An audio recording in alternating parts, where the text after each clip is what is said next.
Bismillah. Saya Anugrah Triputra akan menjelaskan definisi media pembelajaran dalam keterampilan menulis. Dalam pembelajaran bahasa Arab terdapat 4 maharah atau kemahiran. Salah satunya yaitu kemahiran menulis atau keterampilan menulis. Menulis bahasa Arab berbeda atau tidak sama dengan menulis bahasa Indonesia. Walaupun dari fungsinya menulis adalah menyampaikan sesuatu kepada pembaca, namun menulis bahasa Arab membutuhkan kemahiran dan ketelitian tersendiri. Media dalam pengertian umum adalah sarana komunikasi, sedangkan dalam pendidikan dapat diartikan sebagai alat bantu yang dapat dijadikan sebagai penyalur pesan guru dalam mencapai tujuan pembelajaran. Oleh karena itu, media pengajaran atau pembelajaran lebih dikenal dengan sebutan alat bantu atau alat peraga.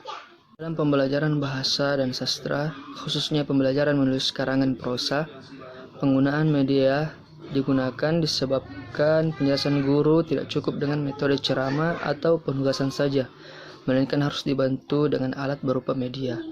Pemilihan media pembelajaran harus disesuaikan dengan tingkat perkembangan anak dan tujuan pembelajaran. Menulis merupakan salah satu keterampilan penting dalam pembelajaran bahasa Arab. Jika berbicara merupakan sarana untuk berkomunikasi aktif dengan orang lain sehingga seorang dapat mengungkapkan perasaan dan pemikirannya, sedangkan membaca merupakan alat yang digunakan orang untuk mengetahui sesuatu yang terjadi pada masa-masa sebelumnya. Maka menulis merupakan suatu aktivitas untuk mengaktualisasikan kemampuan diri dan spesialisasi keilmuan kepada publik.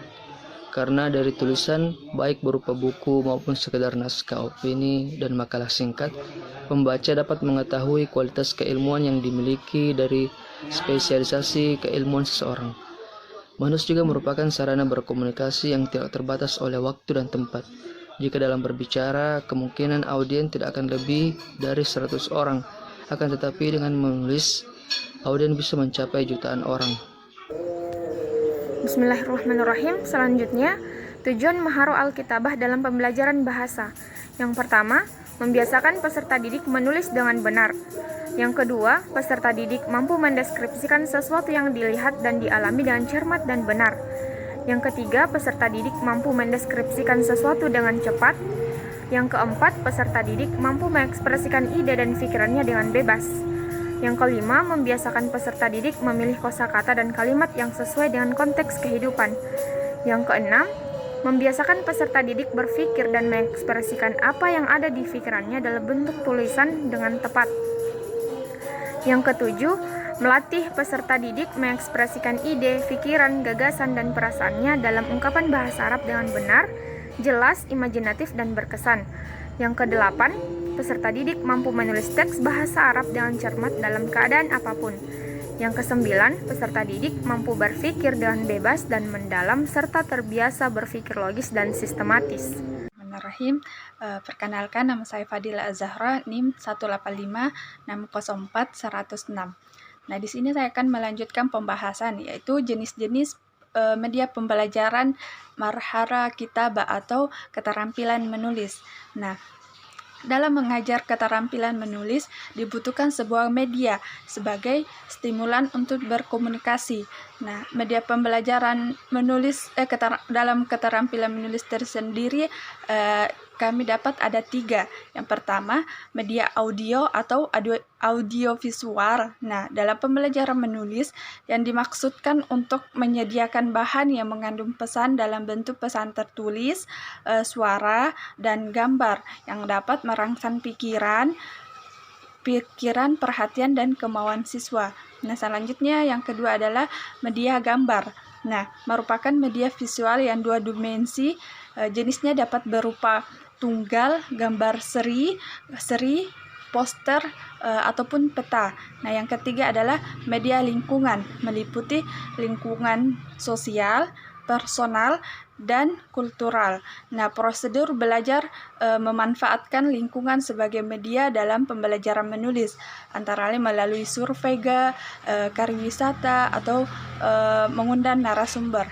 Nah, untuk jenis pembelajaran mahara kitabah tersendiri terbagi menjadi 3 juga, yaitu imla dan khat, dan yang ketiga adalah insya.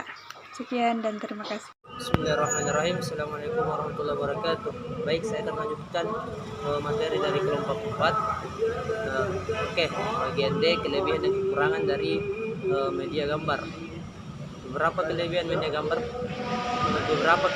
dari media gambar dan kekurangannya. Pertama, kelebihan dari media gambar yaitu lebih konkret dan lebih realistis dalam memunculkan pokok masalah jika dibanding dengan bahasa verbal. Kemudian yang kedua, dapat mengatasi rentang waktu, terus dapat mengatasi keterbatasan mata dan memperjelas masalah dalam bidang apa saja yang dapat digunakan untuk semua orang tanpa memandang umur. Nah, terus adapun kekurangannya, kelemahan dari media pembelajaran. Pertama, kelebihan dan penjelasan guru dapat menyebabkan timbulnya penafsiran yang berbeda sesuai dengan pengetahuan masing-masing. Terdapat hal yang dijelaskan. Kemudian penghayatan tentang materi kurang sempurna karena media gambar hanya menampilkan persepsi indera mata yang tidak cukup kuat untuk menggerakkan seluruh kepribadian manusia, sehingga materi yang dibahas kurang sempurna. Kemudian terakhir, tidak mertanya penggunaan foto tersebut bagi anak-anak dan kurang efektif dalam penglihatan. Biasanya anak